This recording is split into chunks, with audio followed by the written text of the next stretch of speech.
My name is Brendan Mulgrew. I'm going to chair this morning's proceedings.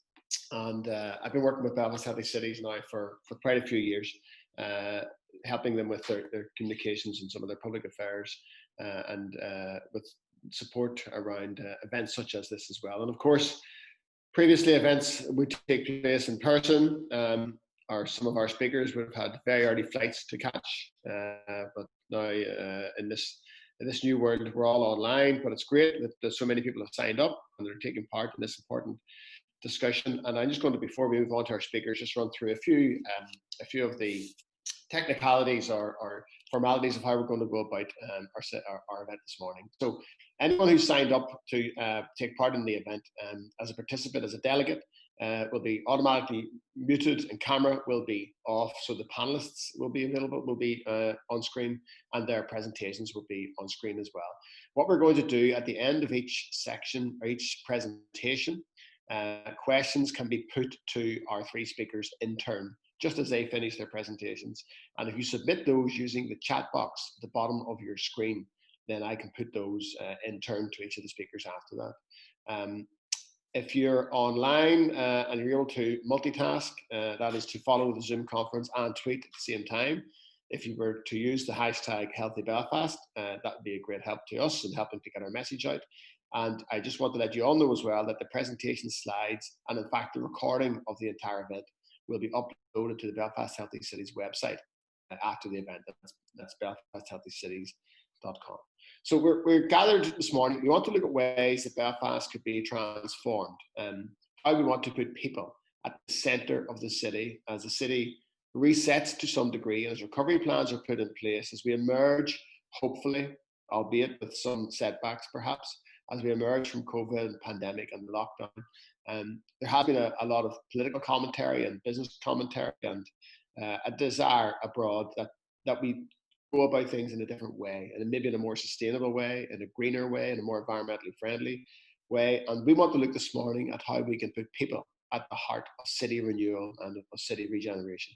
The purpose of Belfast Healthy Cities as part of the European network of the WHO Healthy Cities Network is to inspire local debate, to look at practice elsewhere, and to learn from colleagues and friends across Europe, and also to share our experience. Where can we do things differently? How have we done things differently? Where might we do things better? So that's what this morning's seminar will do. We'll share that learning. It will explore the practical application of guidance in different cities as each city in turn looks at coming out of the whole pandemic. And we know that the connectivity of cities and communities plays a key role. People travel into cities for work, for leisure, to shop, to meet friends. They do it on foot, they do it by bike. Too many of us do it by private car, and maybe some of our colleagues will talk about that. Also this week, it's timely we'll hear from Ruth Hunter from Queen's University, who has worked along with Belfast Healthy Cities on the whole issue of speed limits around schools. And we'll talk about that as well. I'm nearing the end of my initial comments. You'll be glad to hear. I'm assuming we're going to move on to some proper experts, but just to let you know that the three presenters today, before I introduce them in detail, number one, first up is Rob Snowball from Newcastle upon Tyne, who will look at Newcastle's plans for low traffic neighbourhoods. And I think Rob has some very, very bang up to date experience to share with us in that regard. Then we'll hear, as I mentioned, Ruth Hunter from Queen's University of Belfast will present around the evidence of the 20-mile-per-hour interventions, which Minister Nicola Mallon, the Department for Infrastructure Minister, announced on Monday of this week that 100 of our schools across Northern Ireland will enjoy the reduction of the speed limits in the school environs to 20 miles per hour. And thirdly, we will get an international perspective on all of this from Herbert Tiemens from the city of Utrecht in Holland, who will talk to us about the resilience of Utrecht's multimodal traffic system. So our first speaker, and I think, Anne, if you're teeing things up there, we're going to hear from Rob. So Rob we'll look at Newcastle's plan for low traffic neighbourhoods. Rob is a specialist senior transport planner in Newcastle City Council. Newcastle is a very valued member of the World Health Organization European Healthy City Network. And with that status, which Belfast has as well, there's a lot of relations between Belfast Healthy Cities and Newcastle as both Healthy Cities Network, members of the Healthy Cities Network, and Newcastle is in fact the lead city for the UK National Network of European Healthy Cities. In fact, Rob, you're going to share your own presentation now, so if I can just virtually hand over to you and let you take it away then. And folks, if you can remember, if there are comments that come to mind in the course of Rob's presentation, put them into the chat box and we'll be able to put them to Rob afterwards then. Thank you very much. Hello. I think it looks like it's sharing on my screen. Hold on. I'll just, what's happened here? Yeah, we did happen on our screens too there, Rob. Right, it's got it there. I think the video went off, I think, but anyway, it looks like it's on. I think everything's right, so there we go. Okay, I'm Robert Snowball, I'm working in Newcastle Council as in the transport development team. Obviously, the broader situation is, you know, we've been through the lockdown period, and in terms of transport, the recovery is underway, and we have put in place a number of measures that I'll talk through in the presentation here. But you know, we have got some quite exciting plans in a way. You know, the broader situation isn't fantastic by any means, but it has, in a sense, allowed us to bring forward some of our wider ambitions in terms of transport and air quality, and you know, we're looking at things like the City Council declared a climate emergency, so it has, in a sense, given us the opportunity to rethink some of the priorities. So I'll talk through, and then I can take any questions as we at the end. So okay, so just a bit of context, I suppose. In Newcastle is a relatively compact city in the northeast of England, population of just under 300,000. It does obviously serve as a kind of regional capital, if you like, for the northeast. It does have a significant draw of trips into the city for work, for leisure, for retail, from the sort of surrounding area, in which, if you include the sort of wider Tyne and Wear region and bits of southeast Northumberland and County Durham just to the south, there's a population of around 1 million kind of in the immediate vicinity. As you know, I suppose it does have a range of, you know, economic, you know, a lot of range of services for on the economic side as a centre for employment. It does obviously come with, you know, issues around deprivation, like all cities. There's more affluent parts, and what was trying to show on these slide here is around we know that despite nearly a third of the city not having access to a car, which is that chart on the right hand side there, the red is the areas where car ownership, well, the majority of people don't have access to vehicles in households, and obviously through green where there's more car ownership. But we do know, regardless, that across the city as a whole, this graph on there, the top mode of travel to work is car and van, generally, except in the very central area when there's a lot of people actually walk. And what we do have in Newcastle, I suppose, is quite a significant level of public transport use, because of the fact we've got the Tyne and Wear metro system and quite well developed bus network. And so, which I suppose is another point in terms of public transport, has been long-term decline in usage. You know, last year or two there has been an uptick, but obviously with the pandemic and lockdown, you know, who knows, in a sense, the impact of social distancing on services and just the potential fear people seem to have of getting back into public transport things. So it is again an interesting sort of topic, but we have on the back of this, you know, road traffic has grown across the region and in the city. Cycling use, well, Newcastle has been fortunate in the sense of being one of the cycle ambition cities that were funded by the Department for Transport, and we managed to install some, you know, I can't pretend we've got a comprehensive network across everywhere in the city, but we have done some relatively significant gains and some relatively significant growth in cycling numbers, but there's a long way to go. So obviously, as the lockdown eases and now schools start to return, we are seeing, well, traffic almost back to normal levels. Probably this week will be the real test. And you know, our schools return on Tuesday generally, and we have had a few issues that I'll come on to a little bit later. But you know, we are prepared and sort of trying our best to encourage walking and cycling. We've put measures in that I'll talk about that and help to facilitate this. So yeah, I mean, these sort of charts again, just looking at what might happen, I guess, when as the lockdown eases and we return, and the future demand. There's well, I suppose in terms of returning to the office environment, I know there's sort of nationally ideas and suggestions that we need to get back to the office, but as we've seen, a lot of private businesses, even the council themselves, a lot of staff, well, the vast majority of staff are still working from home and not in the civic centre, in the centre of Newcastle and things. So it is a development situation, I guess, and obviously in that sense, it's an interesting time to be working in transport to see what we can take forward. And what this is the key point, I guess. What it does lead to is how we can link transport back to achieving wider aims of the city, and in particular, we're one of the areas in England that had been given a mandate to improve air quality by the government, and we have been working on it. Well, effectively a charging clean air zone for the central area of the city. As you come across the Tyne Bridge from Gateshead to the south, we would look at a charging zone for buses, for goods vehicles. As it stands, there's still an expectation that this will be implemented in 2021. But you may have seen in the news other cities that have sort of delayed this over the last few weeks. So there's a lot of ongoing discussion around that at the moment, and we'll see how that plays out. But again, we have as a city already declared a climate emergency, and in the last couple of weeks, we have published a zero carbon action plan, it's called, and looking at what we can do as a city to meet our aim of becoming carbon neutral by 2030. And within that, transport does play quite a significant role.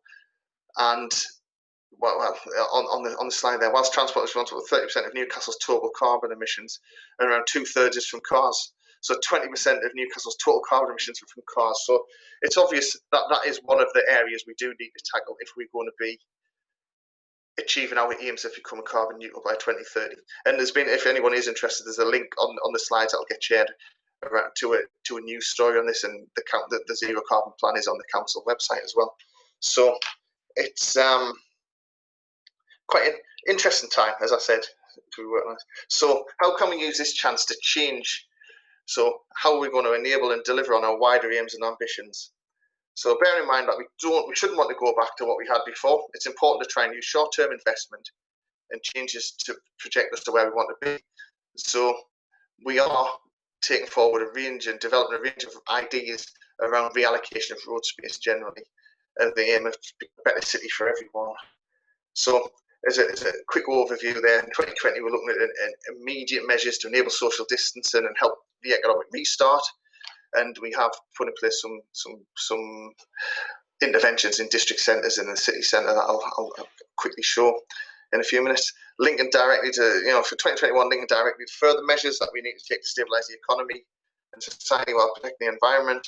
Moving from 2022, continue to adapt the measures put in place, and then 2023, the aim is we've started on this process and we're able to start rolling out interventions more widely and beyond the immediate centres, and looking at neighbourhoods, looking at district centres, looking at radial routes into the city centre, so that our transport system actually starts to deliver on the vision we've set for improved air, better health. So that's just a quick overview. Let's skip over that slide, just a little bit more detail. Anyway, so section 3, I've got plans and proposals and areas of focus where we try and manage the door-to-door journey. I know door-to-door comes up quite a bit, but it's it kind of is what it is, I suppose. The whole journey, not just kind of one of the criticisms you get if you put in a cycle route, but how do you get to it? So we're trying to focus on the door-to-door journey, I suppose. So anyway, the city centre, these are the areas we're looking at now for where interventions can take place. So in the city centre, it's a single geographical location where most of the trips start or end, and where our economic activity is focused.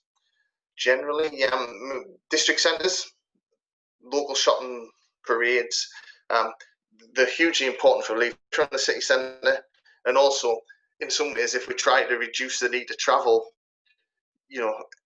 the more facilities available locally, the better. And particularly if there's further lockdowns and things like that, that's something that we're trying to, facilitate the recovery and get these district shopping centres fully open and able to cater for levels of trips that might occur. Schools is a real key one, and this is something I'll touch on a little bit later. But it's obviously they've got back in Newcastle the last couple of days, not without issue, shall we say. Residential neighbourhoods where all trips start and end, so the principles of how people travel must be embedded. Okay, so within the city centre, we've proposed some immediate actions which have been implemented to try and enable the recovery. So we've looked at our main shopping street, Northumberland Street. If anyone's been there, it's a big pedestrianised street. It used to be the A1, the main route between London and Edinburgh at one point in time. It was pedestrianised in sort of stages over the 70s and 80s. You couldn't imagine it looking anything other than what it does now. At times, the amount of people you would get on it, particularly in the run up to Christmas, you could sit on a slight hill and you could see kind of from the top looking down. You could barely see anything but people. So really busy. Obviously, through the lockdown period, there wasn't much activity taking place, and the openings occurred. We've put in place some measures to try and facilitate social distancing, which, at the very start of this, I think there was an expectation people would religiously kind of adhere to 2 metre spacings and things, and in practice it probably hasn't quite worked out like that, and there's been a bit of learning. But I've got a few photos that I'll show in a second. Broadly on the city centre though, we have been looking at sort of not just that main shopping street, but around the area there's a number of key sort of like links, links between the train station and the main shopping area, links between major employment locations, the university, the hospital. So we've been trying to facilitate improvements that would enable social distancing, but also just generally taking away some car parking to make footpaths wider, so it's easier for people to get about. Because we don't, the idea was, and part of the sort of updated statutory guidance we received from the Department for Transport was around reallocating space to encourage and enable walking and cycling as part of the recovery, so we weren't going to be overwhelmed with vehicles and things. So, there's a lot going on in particular as well around the sort of licence and alterations and pavement cafes and how we support those, and it's pretty much an ongoing thing. But we have kind of talked through this slide already, but in a sense we've been doing. Somebody's ringing my doorbell constantly as well. Sorry about that, if you could hear it. But anyway, right. So got distracted. Like, yeah, these are some of the photos of the intervention. So we've used things like markings and signs. Please follow the arrows. Try to encourage in effect one-way systems for pedestrians. But as you can see from the photo, it didn't necessarily work out too well. So I think probably we've provided more space for businesses to come. That we've put in, like, this is effectively a park that took out some car park in there and provided a bit of space for the business to reopen in a sense, and also to try to facilitate pedestrian movements through the area. The photo on the right there is not a little bit blurred actually, but again that's the main shopping street, Northumberland Street, and markings have been put out to try and encourage people to walk in, like one-way systems in effect and things. Again, a mixed set of results, I suppose, but it has enabled space to be provided for queuing, for businesses to spill out, to offer services from the street and things. So it has, and if you look at, we've got some pedestrian counters and things, automated counters where we've got like real-time data for pedestrians, and it's back now. Sort of footfall along there's almost back to sort of pre-lockdown levels, and it'll be interesting as the universities return to see quite what happens in that, whether because Newcastle does have quite a significant student population, and both of the universities, Northumbria and Newcastle University, have got. The idea is that terms start in the next few weeks, really. So we'll see how that plays out as well. And then moving on to some of the kind of high-profile changes, I suppose. Grey Street is, well, it's a very lovely looking street, and it sort of curves down towards the quayside, and it's a very, very attractive location.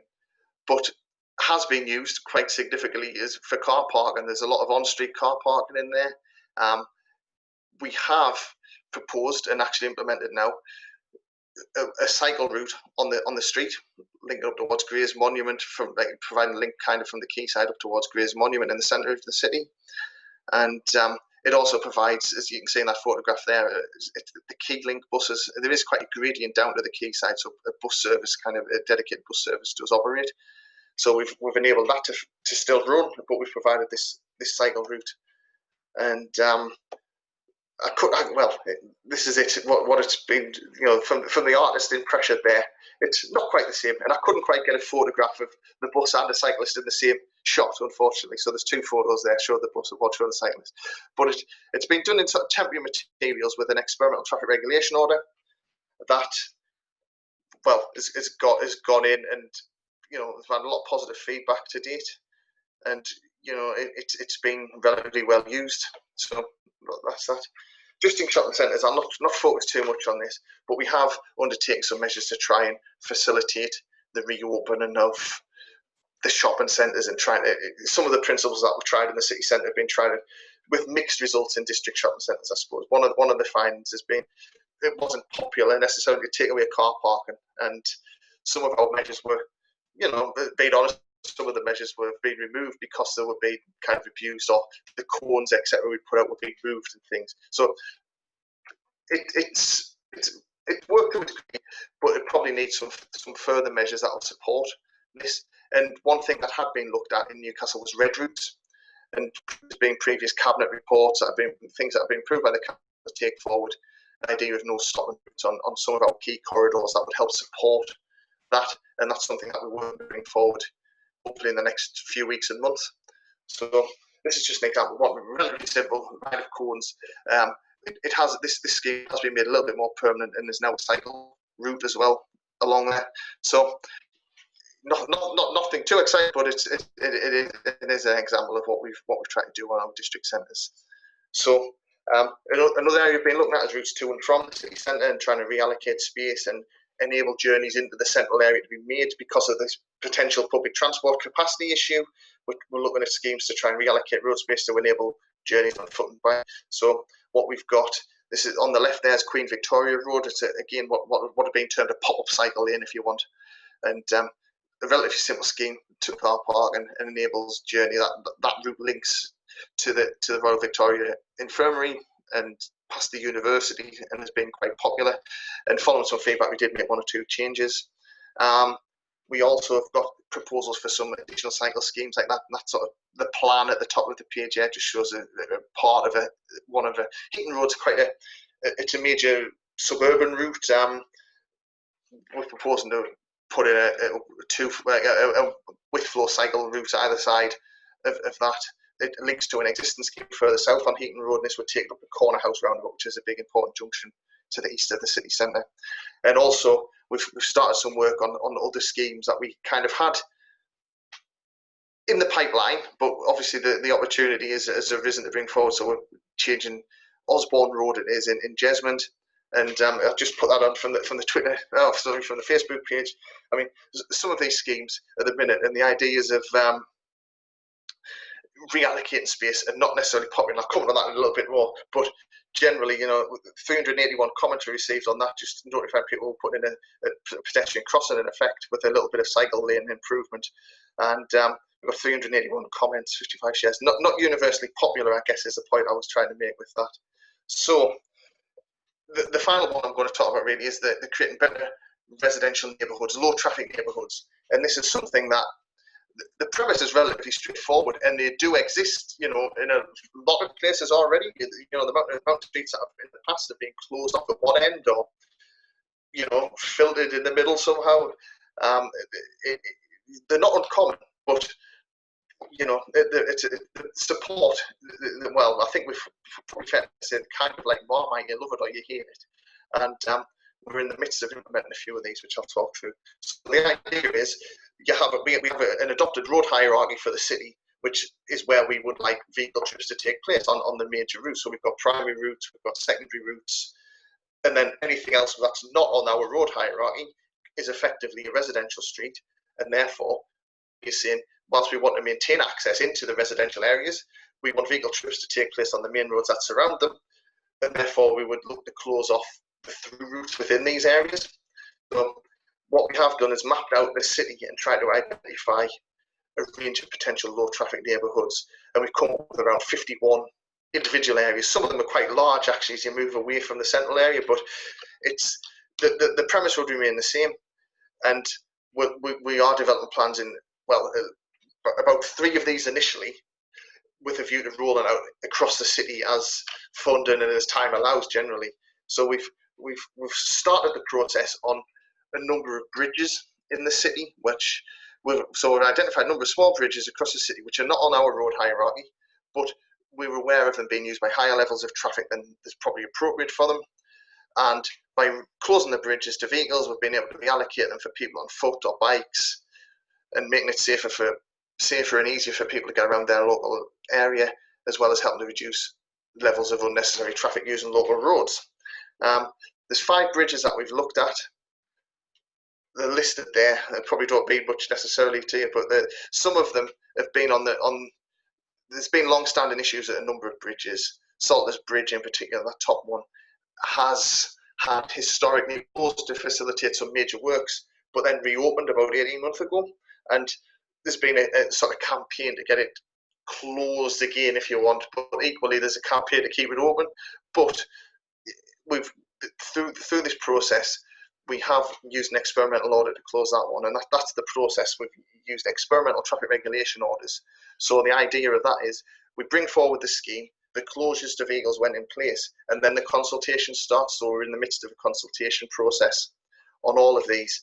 And these are just some examples. So with them being experimental, they're just relatively simple schemes with a few bollards, cones and signs generally to effectively close the road to vehicles and enable people to walk through or cycle through or scoot through, or mobility scooters.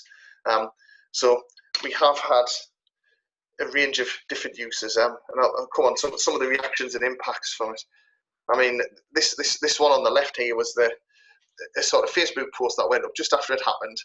And so last week we closed 5 small bridges, and as you can see at the bottom there, 922 comments. It's the most commented Facebook post the council ever posted, I think, is you know, and within that, you know, you don't always get people telling us it was a wonderful thing to do. A lot of those 922 comments were not positive, you know. So obviously there's been a bit of a backlash to this, but equally, I've got at the top of the page there, 2 of the bridges have got their own Twitter feeds now, Safe for Stonyhurst and We Love Salters. So there is campaign groups looking to support this, and you know, actually, some of the things they've posted have been very, very useful, I guess, in the sort of like I suppose it is the hearts and minds campaign around these, and it does come back to that really. So there's some stats there around our you know, the sort of social media campaign, 18 days old, 8 posts, 3,400 clicks, reach of 600,000, 300,000 impressions. You know, it's been one of the most commented upon things we've ever put on social media. Has been the feedback from the comms team. But interestingly, there's been a lot of backlash. I can't pretend otherwise. That's what I'm sort of getting at with these, to comment to the things that have come. But last week, the leader of the council, you know, that's from his Twitter feed. Nick Forbes is the leader of Newcastle City Council. He's out to seize the moment of change amid road backlash. These schemes haven't been forward without contention. But you know, as it stands, because of the wider air quality, health, climate change, whatever it is, that we are seeking to bring forward these changes, and politically the support is there to do it. So yeah, I'm coming to the end now. Just some additional measures that we're looking at beyond these initial changes that we've done now. So look, I mentioned red routes aligned to our road hierarchy that I talked about.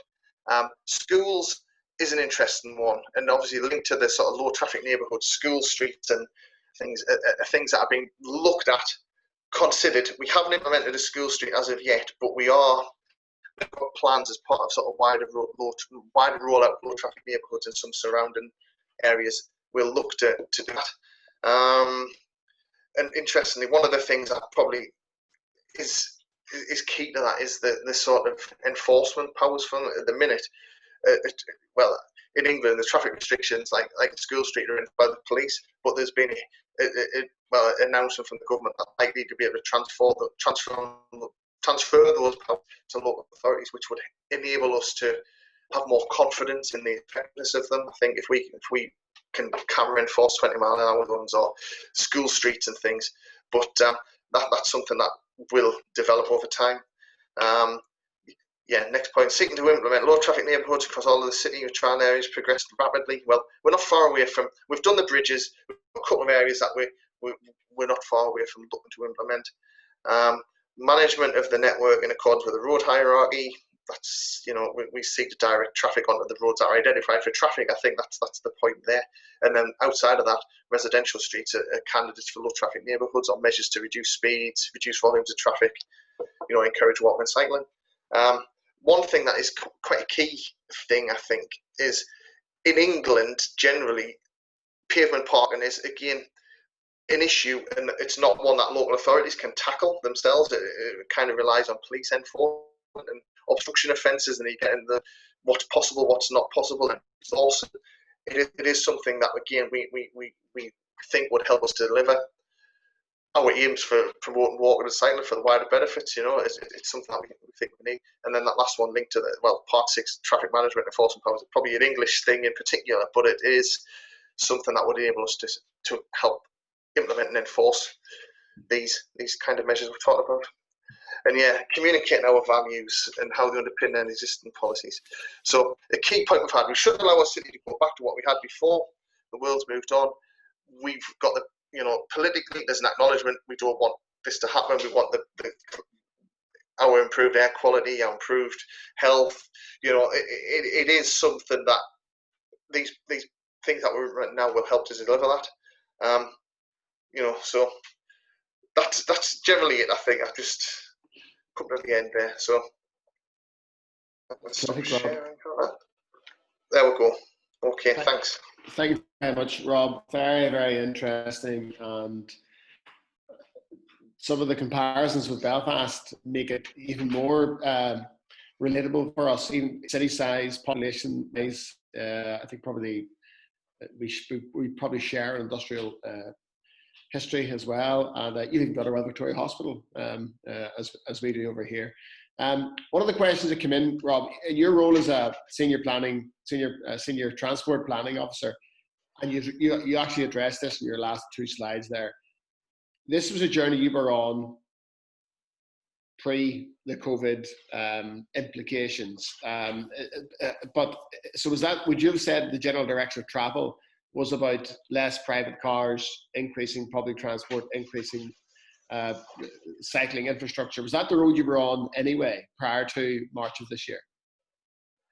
Yes, but there's always a but with these things. I think, in a sense, opportunity is not perhaps the right word because of the broader situation, but it has brought it to the top of people's minds, and the social distancing side, and facilitating recovery, and then that's brought us into the thought process of actually our policies. If you look at our development allocations plan, like the local plan for the city, if you look at our transport plan, the vision is healthier, cleaner, greener. It's a bit of a soundbite in a sense, but that is what was already in our policies anyway. And it's just that I guess it's this opportunity to try and bring forward the implementation of things a lot more quickly. And politically, as I said, that tweet from the leader and things is for someone working this area. We've been, I've worked on school travel plans since 2005 and things like and if they were going to work, they might have worked by now, kind of thing. But the politics and the political support, it's always been, yes, it's a nice thing to have, but now actually the value of it in achieving these broader aims for the city are much more recognised across the board, I think. And as I said, it isn't without backlash. The public, some of them examples I used from Facebook and the comments and things, there is a lot of people speaking against this. But the message of we've got an air quality issue. I think it's 317 people die prematurely each year in Newcastle because of the poor air quality. we should be doing something about this. Absolutely. And these are the measures that we can do. So that's that's all I can say, really. Yeah. Absolutely, Robin. Listen, your answer leads us into the next question that we've got from Emma at Bamford, who's making the point and asking the question on the closing of the bridges, and you got lots of 922 comments about that. But have you been able to measure the positive impacts? Is there increased usage by pedestrians or cyclists that you'd be able to counter some of the negative comments? Have you had time to carry out a study around that yet? They closed in the middle of August. We've got cameras up that record all movements over the bridges. So the data is just starting to come through, though. So it's difficult because a number of them. Well, I mentioned Salters Bridge in particular being on the radar for a long time, and had been like a long-standing issue of support against that one. But some of these others really haven't been on the agenda until kind of July, and then they're implemented in August. So time scales for things. So baseline data of usage, we haven't got. We've got some. It's going to be interesting what we can get, but we will have a really useful database of information around what happens from when the closures are implemented. What we have got, though, is the sort of surrounding road networks. We've got a lot of automated counters across our broader road network, so we will have data we can compare. This displacement of traffic is one of the biggest ideas. You're going to cause gridlock. Now, we can monitor that because we know what the flows were last year, we know what they were through lockdown, we know what they were on the junctions, if you want. So we've got the data, we can compare the impact on the wider network, and alongside that we'll have data about the usage. And some cases will have better baselines to compare to than others, but it's a bit of a mixed bag in a sense. But there will be it's just very early stages. The bridges themselves closed on about I think it was the 13th of August, so we're not quite a month old yet. So it's we haven't got a lot to compare. What we have got, though, is the sort of sentiment. We've got this a website called Commonplace, which you might have come across. It's something that we've used before, but it's like an online mapping tool, but it has survey functionality in it. We've used it to try and engage on schemes and get people to give us ideas of where things could be implemented. But through the survey functionality, we're doing sort of weekly snapshots of people's comments and feedback, because that's what we're using for the consultation. And the sentiment, there was a lot against initially, but the sentiment is shifting to being a bit more balanced in terms of positive and negative. So there's a few things we'll compare, but it's too early to really have any definitive results on it, I think. Okay, thanks, Rob. I'm going to give you one more question, and that's a signal to Ruth as well. And we're shortly going to move to you, Ruth. Rob, finally, Roy White is asking, are the roads outside the schools to be 20 miles an hour all the time, or as in 7 days a week, or is it just when schools... Is it to link up with schools opening and closing times? The 20 mile an hour, Newcastle, in a sense, already had in place for all of its residential streets going back to sort of mid-2000s to put in a default 20 mile an hour speed limit on residential streets. Now, there's no enforcement necessarily, and it's a lot of it's signed only. But for schools, the vast majority of schools kind of already had 20 mile an hour, and it was permanent 24 hours a day, 7 days a week. Right. A number, though, where there was fronted on to main roads or bus routes still remained at 30. So what we're bringing forward is just a default 20 across the board. Outside of any school, it'd be 20 mile an hour permanently. So that's it. It's some places I know have got sort of time limited and flashing lights, 20 when lights flash and things. We aren't doing that. It's just going to be 20 because they're generally places where residential anyway, kind of thing. So that's what we're looking at anyway. Okay. Rob, that's been fantastic. Thank you very much. And it's almost a perfect segue into our next speaker, Dr. Ruth Hunter. Ruth is well known to us in Belfast Healthy Cities, and we've done work with Ruth down the years and heard from Ruth at different seminars and events as well. She is a reader and associate professor at the Centre of Public Health here at Queen's University Belfast. And Ruth's research tends to look at the practicalities. What's the effect on the public of high-level environmental policy interventions?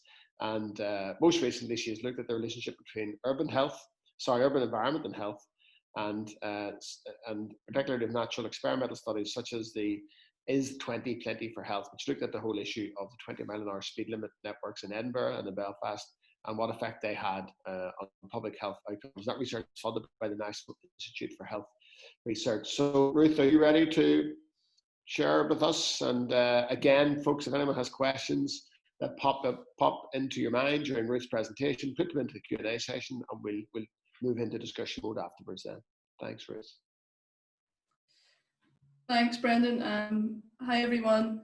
Hopefully you can see my screen. Does that look? That's it, Ruth. We can see it perfectly, yep. I'll say hello and then I'll switch my camera off just because I'm having a little bit of bandwidth issues, but you can see me and know what I look like, and I'll switch the camera back on again when we come to do questions and answers. So as Brendan said, I'm based at the Centre for Public Health at Queen's University Belfast, and very interested in the urban environment and public health across a range of public health outcomes.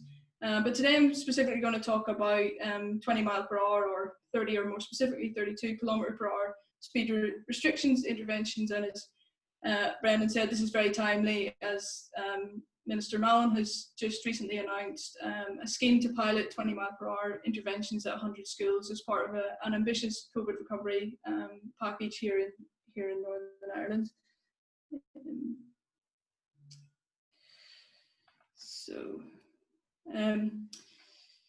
So just to follow up, and as Rob said as well, I think it's important that we remember the context in which COVID has happened and what life will be like after COVID. So each year worldwide there are 4.2 million deaths due to poor air quality. We've 3.2 million deaths from physical inactivity, 1.2 million deaths due to traffic fatalities. In the meantime, we're also dealing with a growing and ageing population, and the challenges of that are well documented, as well as rapid urbanisation and a climate crisis. So I think it's important for us to remember that the various government responses and recovery actions from COVID are very welcomed, but let's also remember the broader context that we've been working in and what will be needed long after the world has recovered from COVID. As Rob mentioned, a large range of initiatives that Newcastle are taking. Every day there's a new headline across various newspapers about different cities and their recovery actions and what's being considered. Here's just a flavour from Milan and Paris. A lot of this is very much focusing on strategies to reduce car use. And then we see closer to home ambitious plans announced in Dublin, others in London, and then a range of initiatives in Northern Ireland. Some examples are new green infrastructure, construction of temporary and permanent cycle lanes, widening of footpaths to facilitate social distancing. But in particular, what I'm going to focus on the next 10-15 minutes of this talk is really about the new pilot scheme of 20 mile per hour speed limits across 100 schools in Northern Ireland as part of the Northern Ireland recovery package. So why consider 20 mile per hour speed limits as a useful recovery action from COVID-19? Well, we know that transport can have positive and negative effects on health. Traffic speed in particular is a social determinant of health. We know that traffic directly impacts health through collisions and casualties, and this is the 10th leading cause of death globally. It also indirectly impacts health by influencing our physical activity levels, our active travel modes, sedentary behaviour, and other aspects such as livability, noise and air pollution that Rob mentioned was a particular issue in Newcastle, as it is for Belfast and several other UK cities. A common transport intervention that's thought to impact on a range of public health outcomes is 20 mile per hour speed restrictions. In essence, these interventions aim to reduce speed to 20 mile per hour or less, and that subsequently leads to a reduction primarily in the number and the severity of road traffic collisions and casualties. And with that, improved road safety and improved perception of road safety. But we're also interested in what the broader public health outcomes are as well from these types of interventions, such as increase in walking and cycling and population level physical activity, reduction in noise pollution, what impact it has on air pollution, and generally, particularly in our residential areas, what impact it has on broader livability and the pleasantness of an area to live, work and play. Some of the figures that we know from previous research very much supports a reduction in traffic speed. So if, for example, a pedestrian is struck by a vehicle at 24 miles per hour, they have a 10% risk of dying. If they're struck at 32 miles per hour, that risk of dying increases to 25%. And if they're struck at 41 miles per hour, then that increases dramatically to a 50% risk of dying. And again, we know from previous research that a reduction in speed of as little as 1 mile per hour is associated with a reduction in casualties of up to 6%. So this screen just shows the prevalence and the growing popularity really of 20 mile per hour and or 30 kilometer per hour interventions, particularly in the UK and also throughout Europe. Already more than 50% of the largest 40 urban authorities in the UK have a policy of setting 20 mile per hour as the default for all their streets. So I think it's quite interesting what this map also shows is the lack of schemes in parts of Europe, particularly Eastern Europe, which has some of the highest levels of traffic fatalities. So 20 mile per hour typically is implemented via zones or limits, and these are two different intervention approaches, but largely they have four main aspects. These are namely a legislation element, an awareness and education campaign, signage and road lines, and also enforcement of the new speed limit. The main difference between the zones and limits is that zones typically involve an introduction of traffic calming measures such as chicanes, speed humps, whereas limits are signage only largely. So we've done some work trying to unpick how these complex interventions work, particularly through a broader public health lens. So this diagram is from a paper in the Journal of Transport and Health published in 2018 by our colleagues in Edinburgh, who've been working on trying to understand and explore the impacts of the citywide 20 mile per hour limits in Edinburgh that's been in place over the last couple of years. And I'll talk about some of the preliminary findings from their scheme a little bit later. But just to take you through how 20 mile per hour interventions are intended to work. So the activities, they really represent the four core elements that I mentioned in terms of the legislation element, the signage, an awareness and education campaign, and then enforcement. The main mechanism of action is to reduce traffic speed. And this is then hypothesized to lead to a number of intermediate outcomes, such as reduced perceptions of traffic-related danger, increased journeys made by public transport, but also some negative perceptions, such as reduced traffic flow and increased perceptions of longer journey time and increased traffic congestion. Through this mechanism, then, they're hypothesized to lead to a range of broader public health outcomes. As we know and talked about, a reduction in the number and severity of road traffic collisions, increased number of journeys by walking and cycling, and therefore increasing our population physical activity levels, and also an increased perception of a more pleasant environment to live and work, so improving our livability. So this paper talks in detail about how we think these 20 mile per hour interventions have these broader public health impacts.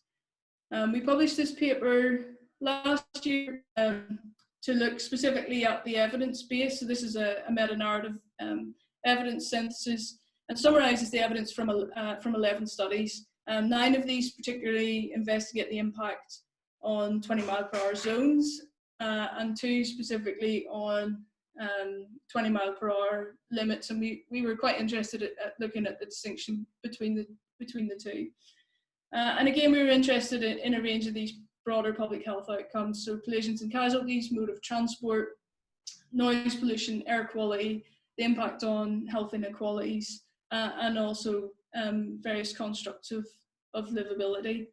I've provided the reference for those who want to read the paper in more detail, but for the purposes of this talk, I've distilled this down to, I suppose, three key findings. So one, 20-mile-per-hour zones, so that's with the introduction of traffic calming measures, appear to be effective, and there is evidence to show and support their effectiveness in reducing the number and severity of road traffic collisions and casualties.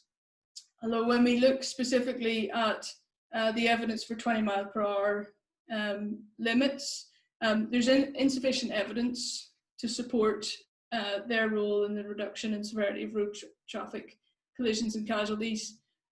That's to do with the fact that there's only 2 studies have been conducted looking in depth at the impact of limits, more so than to do with the fact they don't work, and that's an important point to note. This is a developing evidence base. And the other aspects that are still again being investigated are the role of these interventions on these broader public health outcomes. So there's insufficient evidence to draw really robust conclusions on the effects around livability, around air quality, around walking and cycling levels. Again, that's due to the limited number of studies that have actually investigated this in detail, as opposed to these interventions don't impact on those outcomes. So lots of work to do to continue to develop this area, particularly the evidence base for 20-mile-per-hour speed limits and the broader public health outcomes that they could have. So to build on this, I want to present some of the preliminary findings from one of the studies that we've been working on for the last 3 years. It's funded by HR, so the National Institute for Health Research. The study's called is 2020 for Health. And this investigates the public health outcomes for 20-mile-per-hour speed limit interventions, both in Edinburgh and in Belfast. Here I'm going to present the findings for Edinburgh, because we're a bit more progressed with our analyses on that. And Belfast will follow very shortly over the coming months in terms of the impact there. We're looking at a 3-year follow-up in terms of the impact of the Belfast intervention, which was implemented in 2016. So in terms of Edinburgh, the speed limits were introduced, this is citywide, between April 2016 and March 2018 in a series of different phases. Edinburgh had 50% of its streets at that time already at 20 mile per hour, and what they were doing was then increasing this so that 80% of their streets are now 20 mile per hour speed limits. Again, that's citywide, not just city centre. And specifically looking at these broader public health outcomes.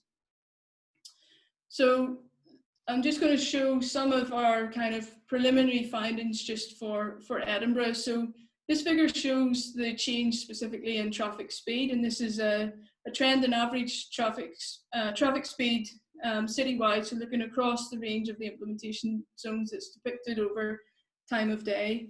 If you look at the dashed line, that represents the pre-implementation of the new 20 mile per hour scheme, and the solid line is post-implementation. And in this plot, we can see that there's a consistent reduction in speed, with relatively higher speeds being seen between midnight and early morning. And what our results show that citywide, there was a statistically significant decrease in traffic speed by 1.34 miles per hour. And now if we think back to my earlier slide that showed a reduction of 1 mile per hour as being associated with up to 6% reduction in collisions, then this finding of a reduction of 1.34 miles per hour signifies a significant impact in terms of decrease in the number of road traffic collisions. What we also see is that there was a larger decrease observed for streets where the average speed before the interventions were implemented was greater than 24 miles per hour, and that's in line with what we see with other research as well.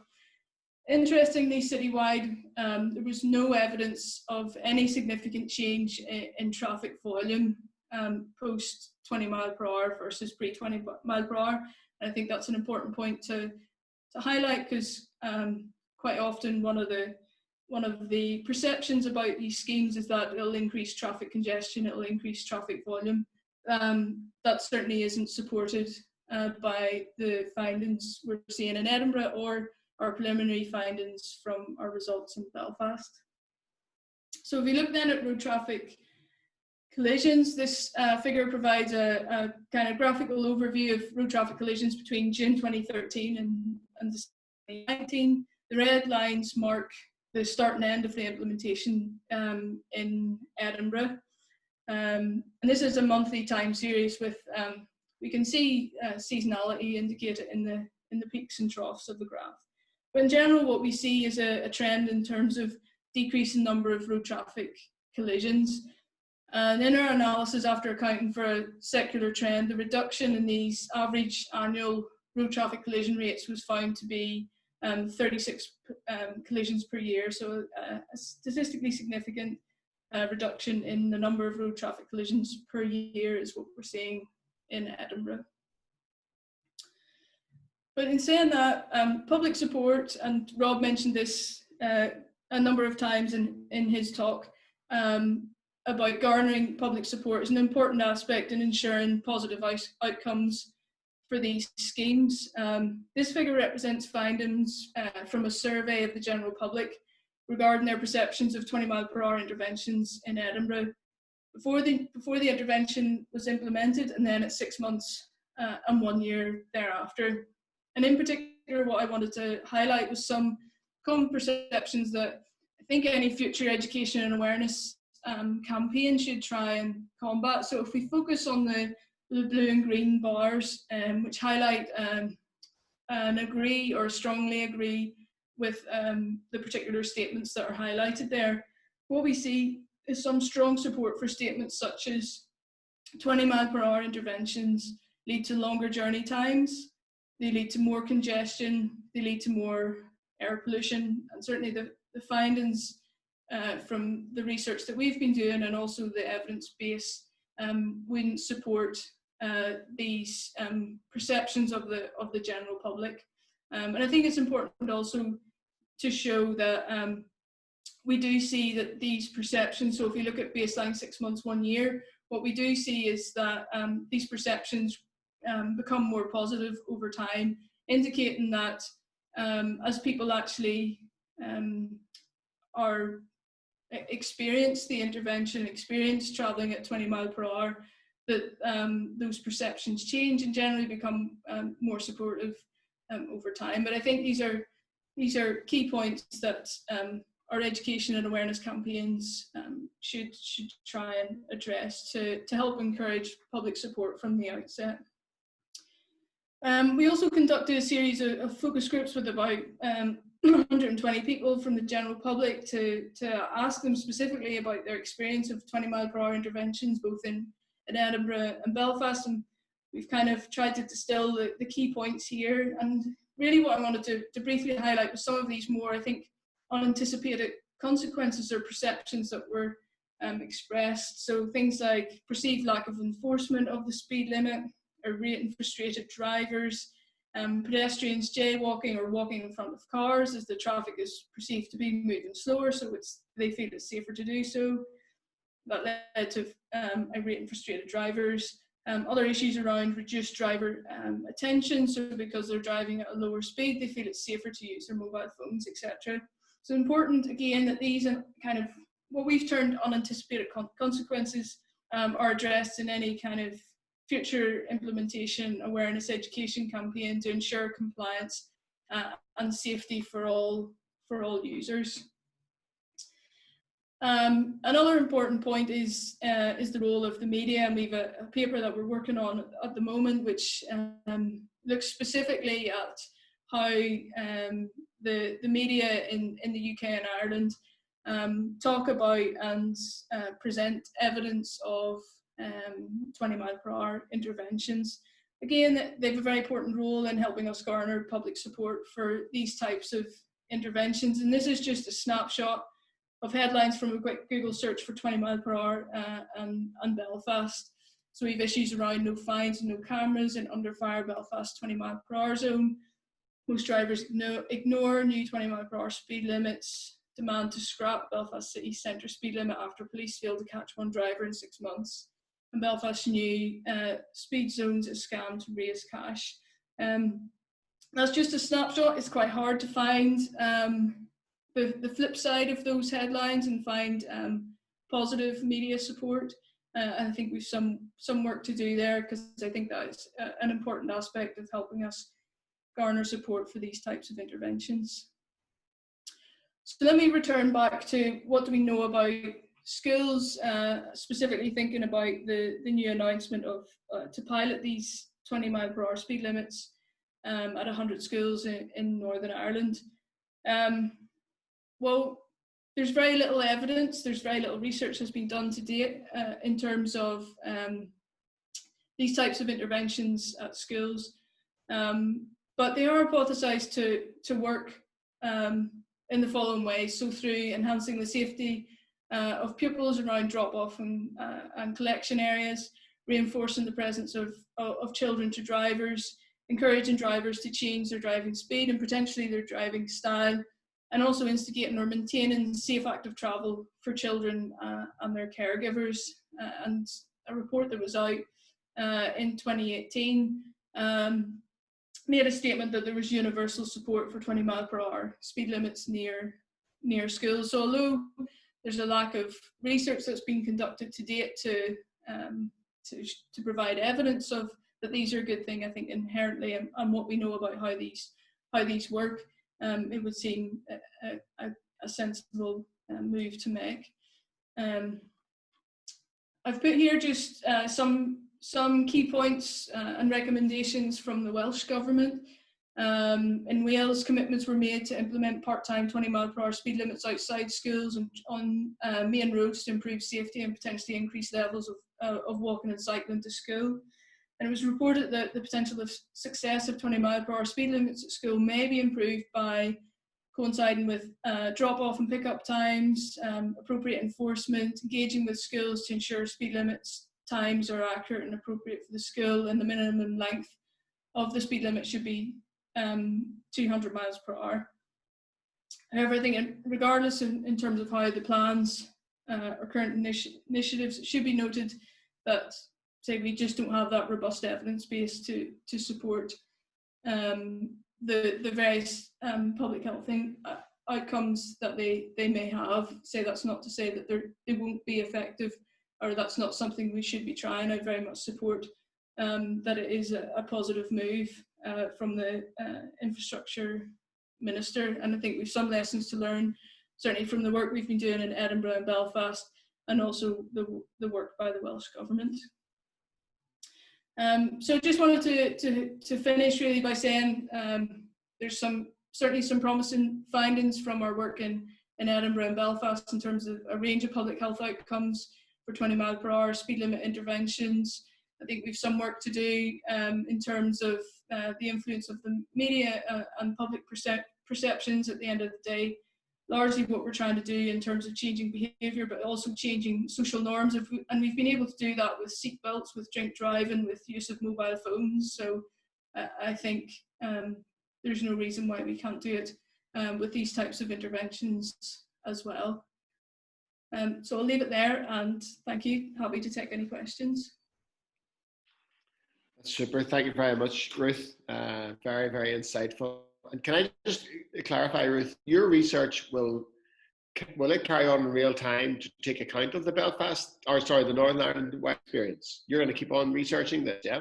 Yeah, that's the plan. Yeah, we're due to finish in December our current work with Belfast, with the current Belfast scheme. But the plan is then to I think we've got a great opportunity to learn from from the 100 Schools initiative in Northern Ireland, and also to learn lessons from that others that we can share with others, because as I say, the research just it hasn't been done. So I think there's a great opportunity there. Yeah, okay. A couple of very practical questions have come in, Ruth. Anita is asking, will the 20 mph change when schools are on holiday? I'm not sure, you may not know the answer to that, of what's intended there. Yeah, I'm not sure if the details of that have been worked through. I think Rob was asked a somewhat similar question in terms of, do we just have it at school times, or is it there all the time? I think it's as Rob said, these are largely based in residential areas. So for me, I think it's a good idea that they're there all the time. And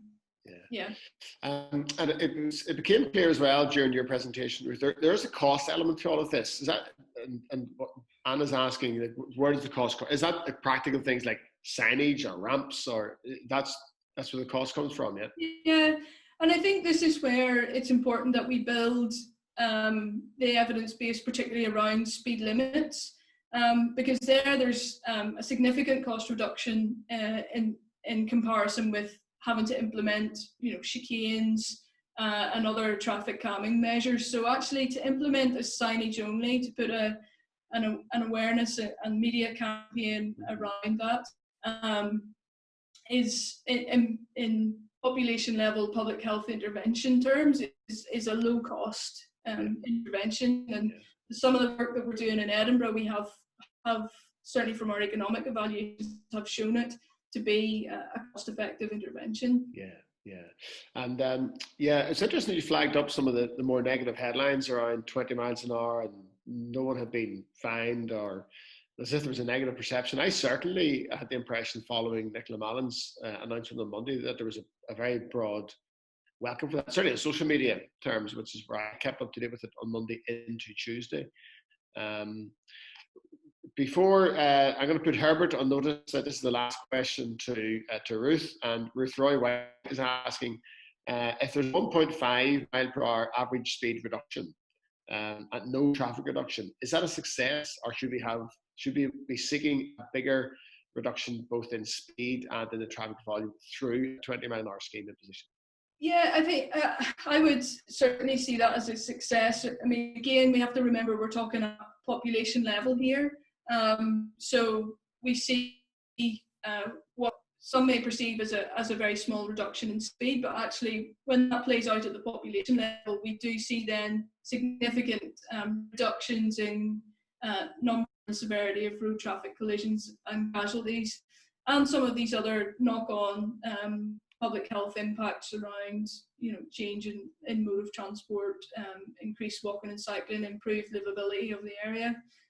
So I think, again, I think this is how public health interventions in general are quite a hard sell, is because we're looking at that broader population level change, where actually a small change actually has a significant impact. And something that Rob mentioned in his presentation was around the hope for impact on noise pollution levels in and around schools.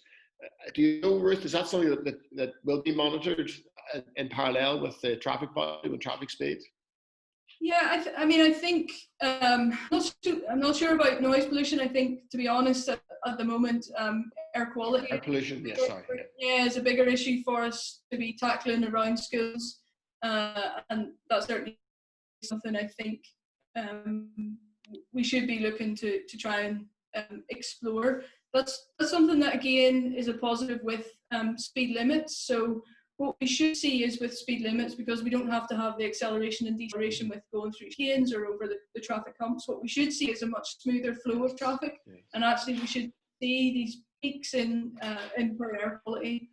So that's another reason why we should continue to look at the impact of speed limits with signs only.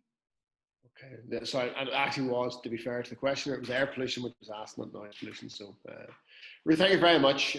That's been very, very insightful and very timely, given the policy change we've just had announced locally as well. So we'll all be keeping an eye on the impact of the 20-mile-an-hour zone across 100 schools in Northern Ireland. So, folks, we've heard from Newcastle, we've heard from Belfast, and now we're going to go a little bit further afield to the city of Utrecht in Holland.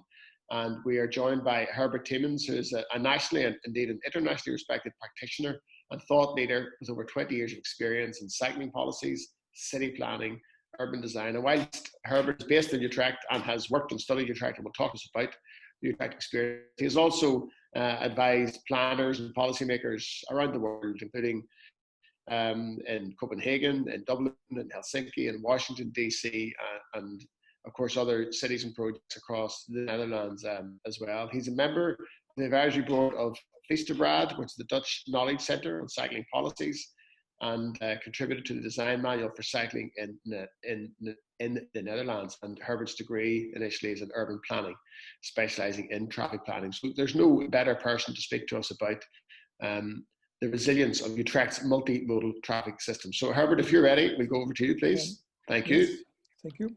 Thank you for your nice introduction. And let's see if I can share my screen. Let's put up this one.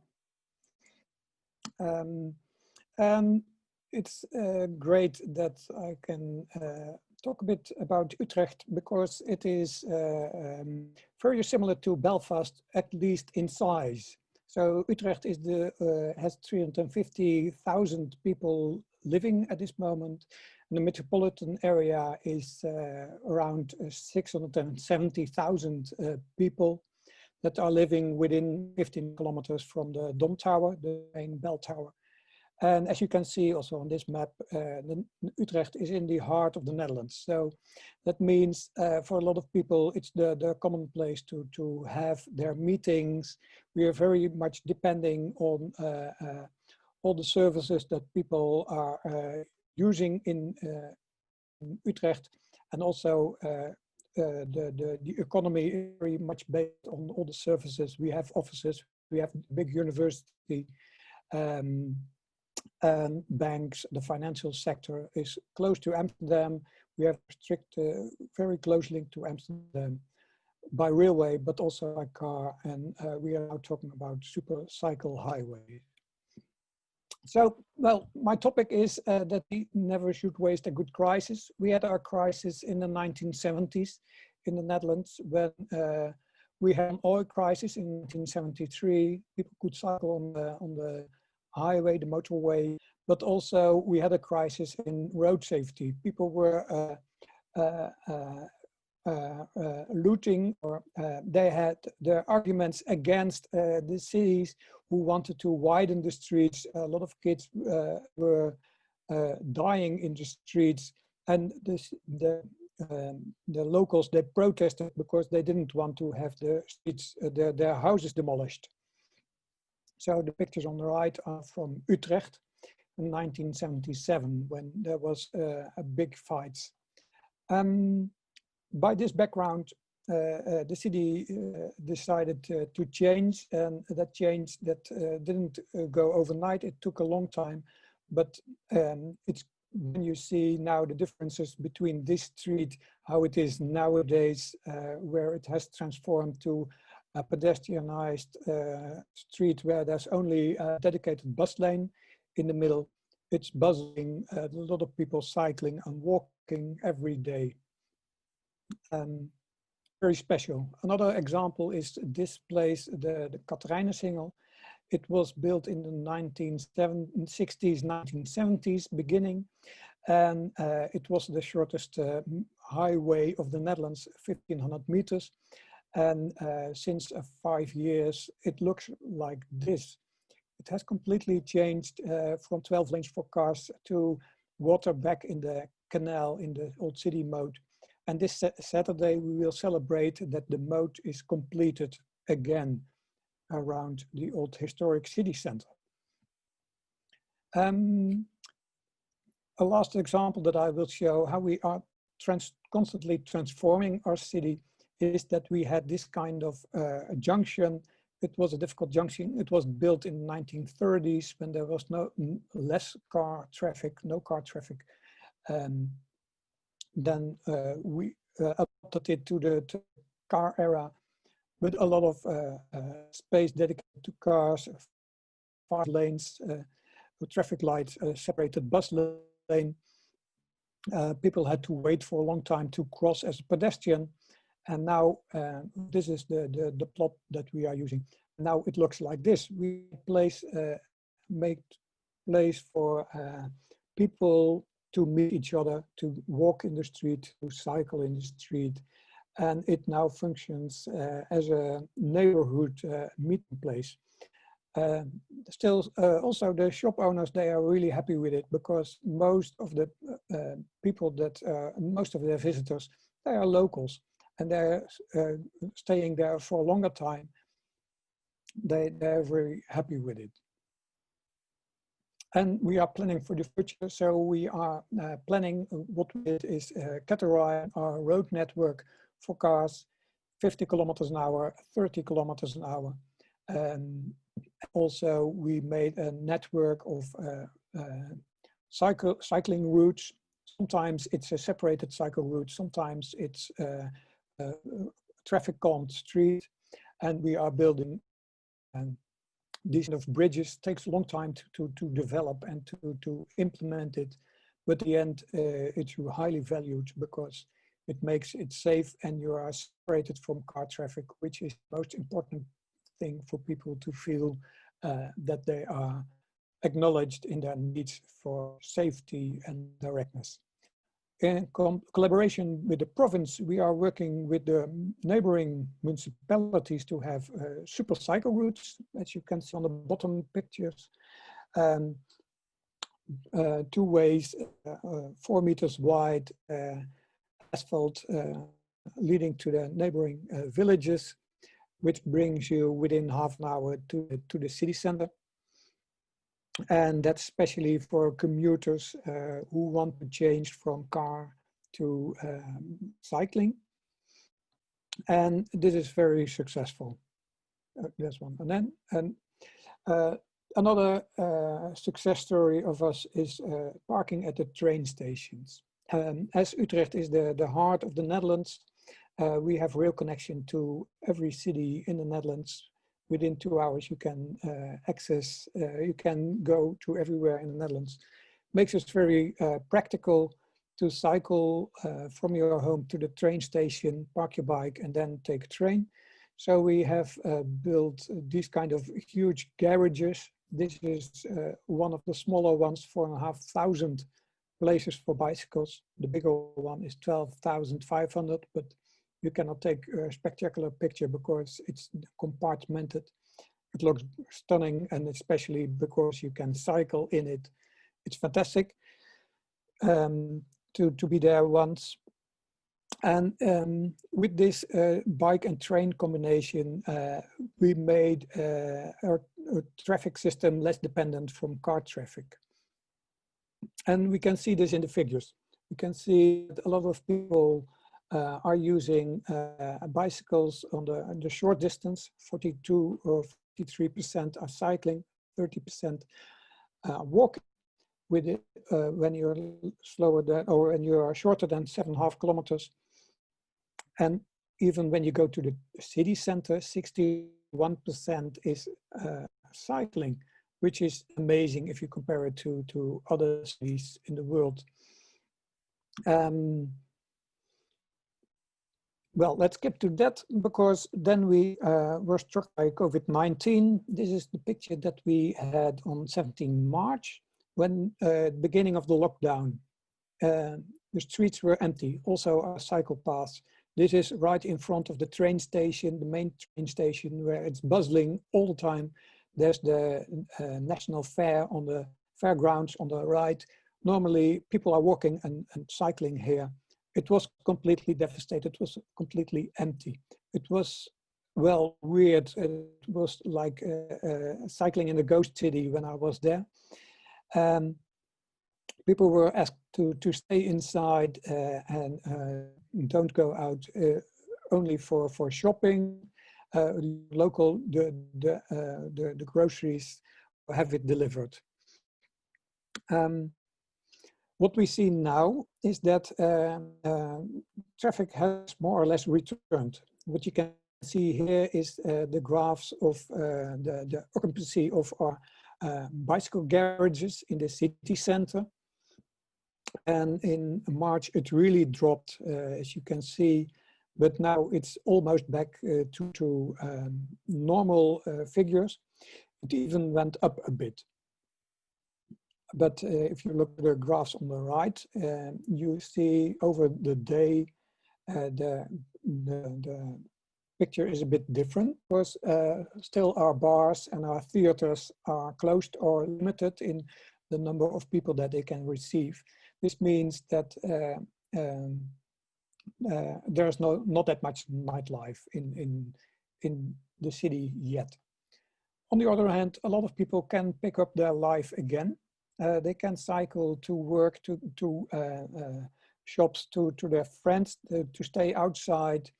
What we did is that we wanted to create space, more space for walking. We experimented with this roundabout for people walking in our pedestrianized street. Didn't work that well, as you can see. Only the pigeons followed the signs.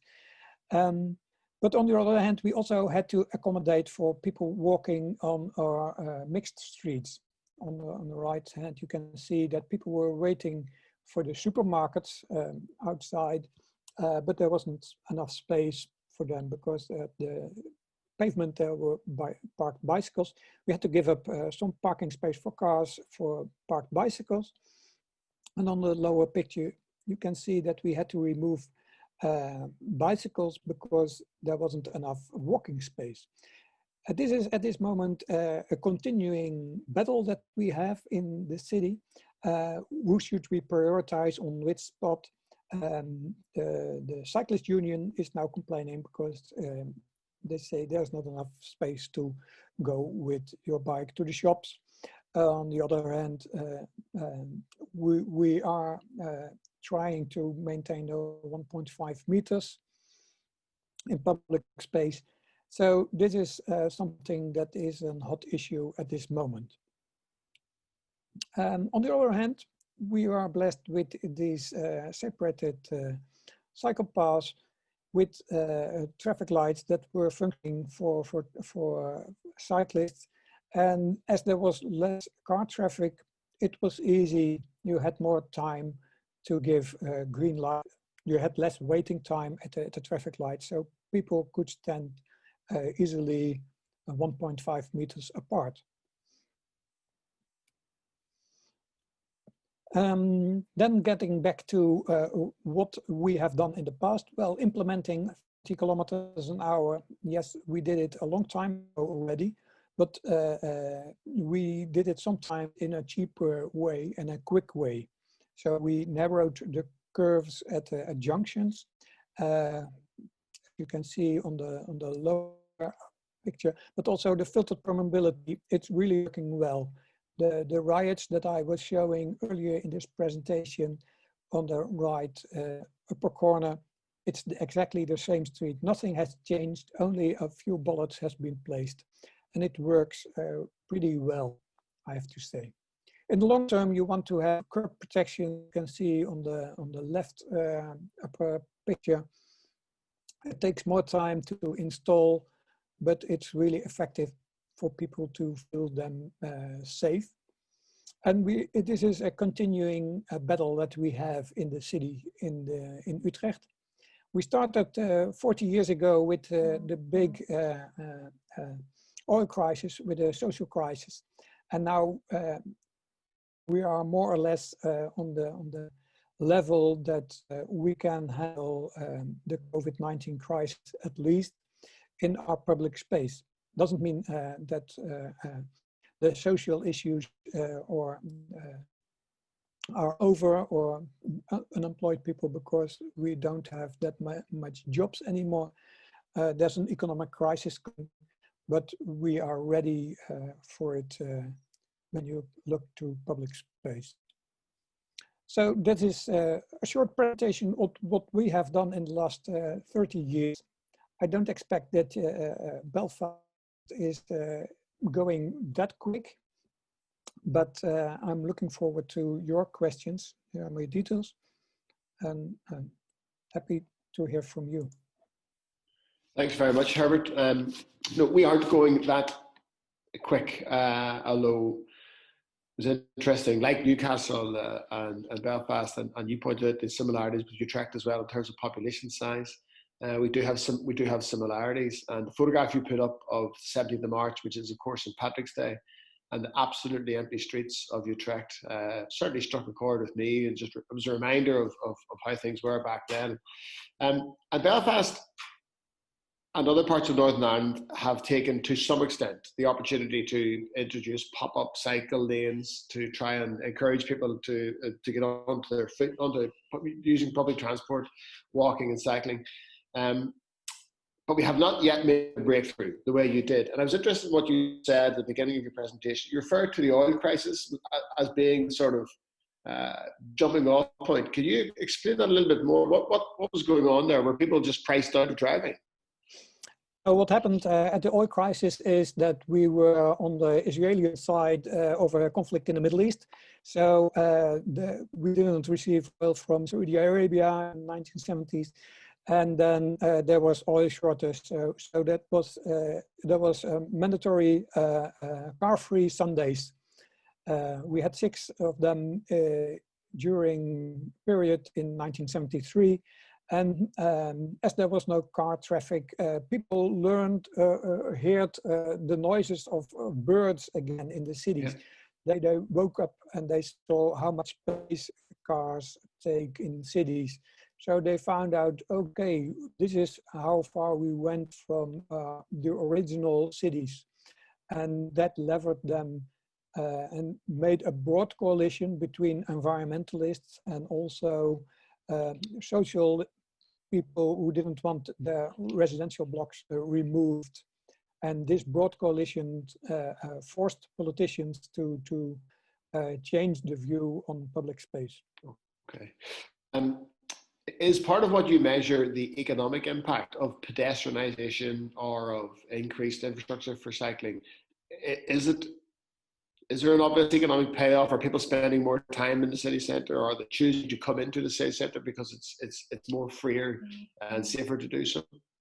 Yes, definitely. What we see now since COVID-19, that people stay closer to their homes.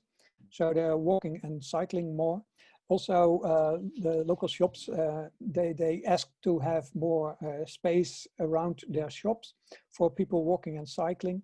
The same is also with the bars who cannot have as much people inside as before. So they have to have more terraces in front of their bars. So there was also demand from our council. They decided to open public space to widen the pedestrianized zone in the city center for a couple of months this summer. And now we are evaluating if we will extend it or not. And we also take into account not only the comments of the people, but also the economic benefits of it.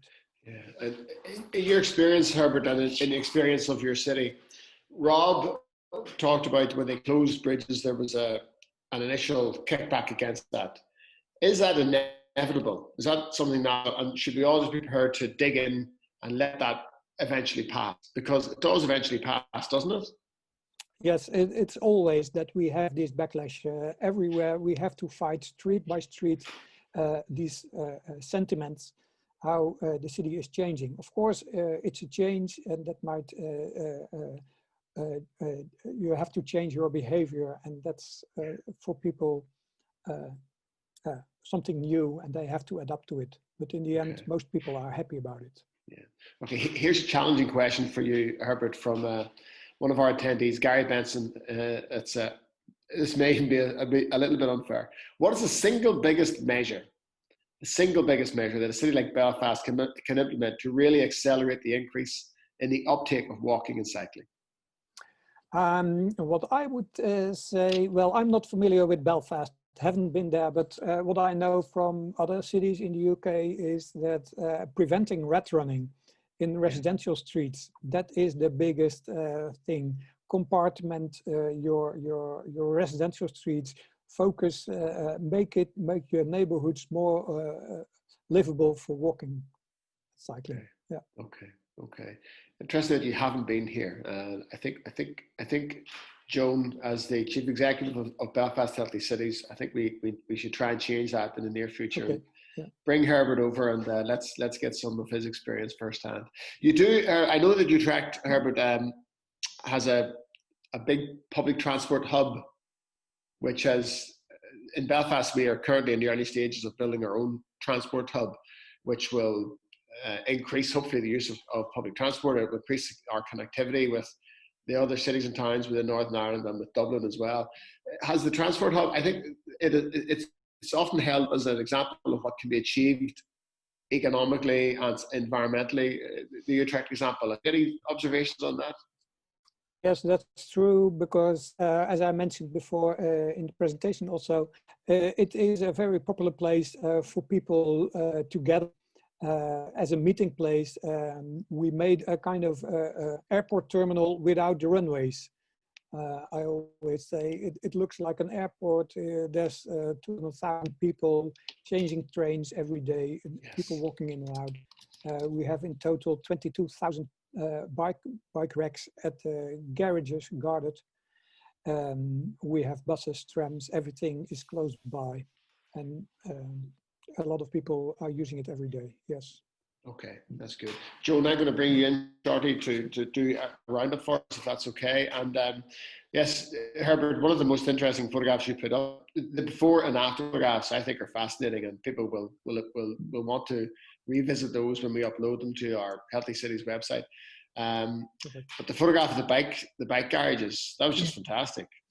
And as single measures go, Joan and I were in Copenhagen probably about 3 years ago, and similarly sized bike parking garages for bikes at all of the main train stations. And in terms of facilitating the usage of bikes, it's hard to think of a bigger measure than that. Of course, road safety is the biggest thing, but just really promoting the use and the safe use of bikes, I thought it was a great measure.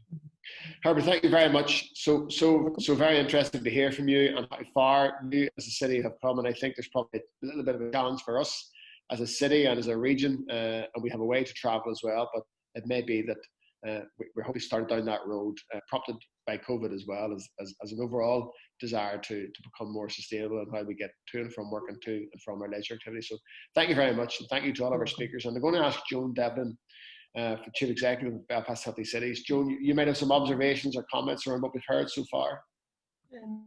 Thank you very much, Brendan. I mean, I think as you've said, the timing of the seminar, the seminar is actually very timely with the recent ministers' initiatives, and I think we've had 3 excellent presentations. We've had the pleasure of working actually with Utrecht, with Ruth and with Newcastle, so they're very close partners that we've worked with in the past. And I think the 3 presentations have demonstrated, I mean, it's an issue that has been close to Healthy Cities' heart for many years, both at a European level, but also in Belfast. We've worked on it now for on the issue of active travel and walkability for a long number of years. And I think, you know, the 3 presentations have demonstrated the huge environmental impacts, the huge public health impacts. And alongside that, I think very often, and this links to some of the issues that were raised around public perception that Ruth emphasised, very often I think retail or the economy, you know, the added value to retail in city centres who have high cycling and walking routes, I think it's something like, they've estimated, evidence shows that it's something like, spend is something like 30% higher by walkers and cyclists than it is by people who drive. But very often that's not the perception of politicians or of decision makers. I've been to Utrecht. I was very pleased to be in the city, and the cycling garage is just absolutely amazing. There's no doubt about it. And I think your description, Herbert, of the train station there being like an airport terminal, it just seems to go on forever. But I think what some of the presentations have shown us too, I mean, Utrecht has been doing this for 30 to 40 years. And I'm old enough to remember the oil crisis in the 70s, and the cars even queuing here for petrol. I think the points raised by Ruth around the impact of 20 mile an hour on both air pollution, and if you look at the estimate of premature deaths, I mean, WHO estimates something like 3 million premature deaths globally. We don't actually have the figures for Northern Ireland.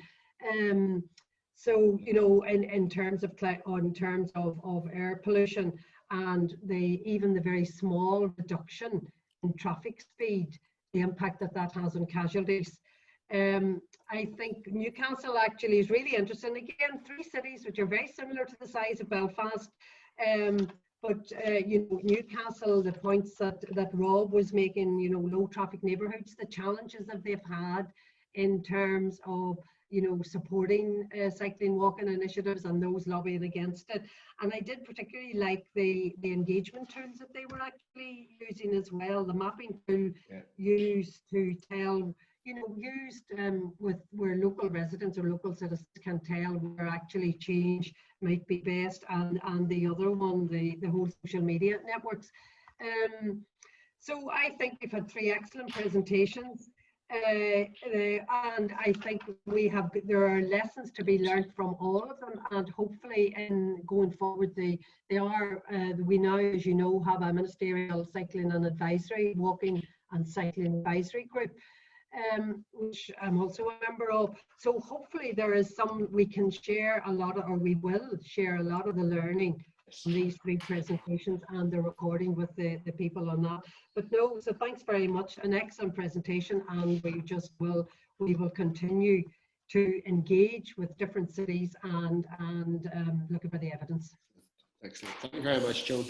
And so it's over to me now to close the seminar, and in so doing, to firstly thank our 3 speakers, Ruth, Rob and Herbert, for their such relevant and interesting presentations, all of which will be uploaded and available on the Healthy Cities website. I also want to thank the staff of Belfast Healthy Cities for putting the event together. These events are not easily put together, and they take a lot of time, and Anne Cusker has become quite the technical expert as well in hosting these events. So thank you to all of the staff of Belfast Healthy Cities, and to all of you who registered and joined with us this morning. An evaluation, it's important to us to know how you found this morning and where we might tweak further events or future events. So an evaluation will be sent out on Friday, and please do take a few moments to fill that in and send it back to us. And the final seminar in this series will take place 2 weeks today, Wednesday, 23rd of September, when we will explore mental health and COVID-19. And the correlations are very perhaps obvious, but there are also lessons to be learned in how other cities and regions have dealt with that issue too. So the registration information for that event will be sent out later on this week and put on our Healthy Belfast social media channels as well. And we hope to see some of you online in 2 weeks' time. And thank you all very much for joining us today. And that wraps up our event.